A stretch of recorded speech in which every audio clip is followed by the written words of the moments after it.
तो दिल्ली के constitution club में रचनात्मक कांग्रेस के राष्ट्रीय अधिवेशन के दौरान राहुल गांधी ने अभिव्यक्ति की आजादी को लेकर एक बड़ा बयान दिया। अब राहुल बाबा ने कुछ बयान दिया है तो स्वाभाविक होगा कि कुछ न कुछ विवादित इसमें जरूर होगा, लेकिन इस बार राहुल बाबा होमवर्क करके नहीं आए थे।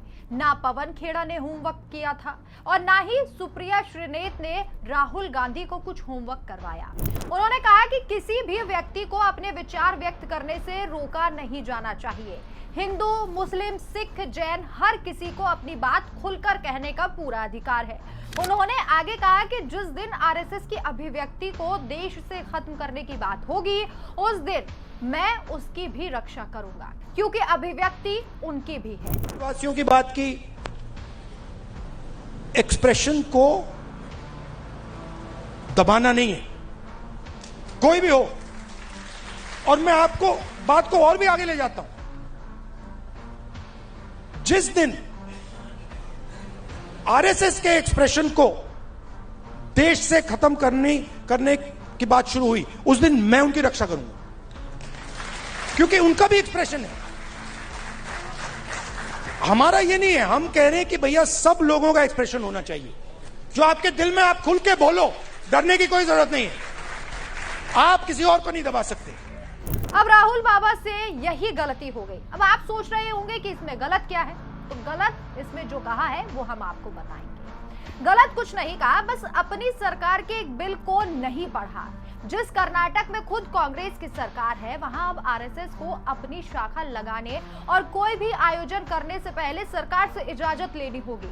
तो एक तरफ तो राहुल गांधी खुद को अभिव्यक्ति की आजादी का सबसे बड़ा रक्षक बताते हैं और दूसरी तरफ उन्हीं की पार्टी की सरकार आरएसएस पर परमिशन का ताला जड़ने की तैयारी कर रही है। अपने मुंह मियां मिट्ठू बनने वाली कहावत राहुल गांधी पर बिल्कुल सटीक बैठती है, लेकिन असलियत यह है कि अब कोई उन्हें सीरियसली लेता ही नहीं।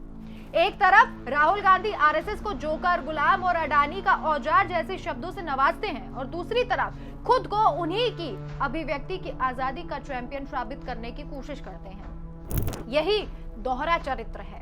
अब बात करते हैं उस बिल की जिसने इस पूरे विरोधाभास को और उजागर कर दिया। कर्नाटक सरकार सरकारी परिसरों और सार्वजनिक संपत्तियों के इस्तेमाल को लेकर एक नया कानून लाने की तैयारी में है। राज्य कैबिनेट ने गुरुवार को the Karnataka regulation of use of government premises and public property bill इस पर चर्चा की। इस प्रस्तावित कानून के तहत अब किसी भी संगठन को सरकारी स्कूल, कॉलेज, मैदान या किसी भी सार्वजनिक जगह पर कार्यक्रम करने से पहले संबंधित प्राधिकरण से परमिशन लेनी होगी। इस पूरे कदम को खास तौर पर आरएसएस की सार्वजनिक गतिविधियों पर लगाम लगाने की सीधी कोशिश के तौर पर देखा जा रहा है। कर्नाटक के गृह मंत्री प्रियांक खड़गे इससे पहले भी सरकारी स्कूलों, कॉलेजों और सार्वजनिक मैदानों में आरएसएस की शाखाओं और कार्यक्रमों पर लगातार सवाल उठा चुके हैं। आरएसएस के रजिस्ट्रेशन को लेकर भी कई बार सवाल उठाए हैं। मैं जब राहुल गांधी और कर्नाटक सरकार के इस बयान को सुनती हूँ तो मुझे समझ में आता है वामपंथियों को हर चीज में आरएसएस दिखता है और राहुल गांधी जैसे माइक देखते हैं तो आरएसएस करने लग जाते हैं, आरएसएस रटने लग जाते हैं। आज क्लियर ही कर दीजिए राहुल जी, आपको आखिर आरएसएस से इतनी दिक्कत क्यों है और आपका ये दोगलापन आखिर कब खत्म होगा? इस खबर पर आपकी क्या राय है? कमेंट करके अपनी राय जरूर बताएं। देखते रहिए डिटेल न्यूज इंडिया। नमस्कार।